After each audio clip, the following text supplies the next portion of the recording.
ভারতের বাজারে প্রক্রিয়াজাত খাদ্য রপ্তানির বিশাল সুযোগ থাকলেও দেশের উদ্যোক্তারা তা পুরোপুরি কাজে লাগাতে পারছেন না। ভারতের স্থলবন্দরগুলোতে বিধিনিষেধ এবং অভ্যন্তরীণ অবকাঠামোগত দুর্বলতা এর মূল কারণ।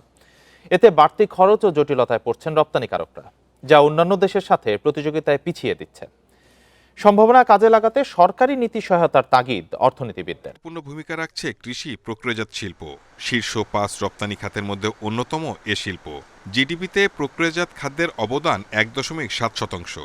রপ্তানি অন্যতম বড় বাজার প্রতিবেশী দেশ ভারত, কিন্তু রাজনৈতিক টানাপোড়েনে চরম বিপাকে পড়েছে এ শিল্প। ভারতের মূল ভূখণ্ডের পাশাপাশি উত্তর পূর্বাঞ্চলের রাজ্যগুলোতে বাংলাদেশি খাদ্যপণ্যের বড় বাজার রয়েছে, যার সিংহভাগেই আছে প্রাণ গ্রুপ। উদ্যোক্তারা বলছেন, স্থলবন্দরে নিষেধাজ্ঞার কারণে ভিন্ন পথে পণ্য নিতে যে সময় ও খরচ লাগে তাতে বাজার ধরে রাখা কঠিন। পরিবর্তিত পরিস্থিতিতে ভারতে এসব পণ্য রপ্তানি কমেছে ৪০%। তাই সামগ্রিক অর্থনীতির স্বার্থে কার্যকর কূটনৈতিক প্রচেষ্টার আহ্বান তাদের।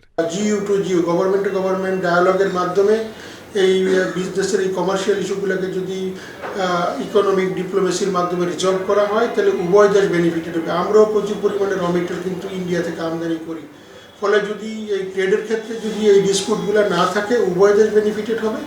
এতে করে আমাদেরও এক্সপোর্ট বাড়বে, ইন্ডিয়ারও কিন্তু বিজনেস ট্রেডগুলিও বাড়বে। টেকসই অর্থনৈতিক প্রবৃদ্ধির জন্য দুই দেশের চলমান সংকট দ্রুত নিষ্পত্তির পরামর্শ বিশেষজ্ঞদের। অন্তর্বর্তী সরকারের আর সময়কাল অল্প, কিন্তু নতুন রাজনৈতিক সরকার আসলে তারা যেন ভারতের সঙ্গে রাজনৈতিক বোঝাপড়াটা ঠিক করে নেন। অন্তত আমাদের পণ্য আনা নেয়া বা রপ্তানি আমদানির ক্ষেত্রে যাতে যে উভয় দেশের মধ্যে যে রেস্ট্রিকশনসগুলো রয়েছে, সেই রেস্ট্রিকশনসগুলো যাতে দ্রুত তারা উইথড্র করে একটা স্বাভাবিক একটা বাণিজ্য সম্পর্কে যাতে উভয় দেশ যেতে পারে। রপ্তানি উন্নয়ন ব্যুরো ইপিবির তথ্য বলছে, চলতি অর্থবছরের প্রথম ৬ মাসে বাংলাদেশ মোট ৫৩,৪০,০০,০০০ কৃষিপণ্য রপ্তানি করেছে, যা আগের অর্থবছরের একই সময়ে ছিল $৫৯,৫৫,০০,০০০। Shahid Ahmed, independent news, Dhaka.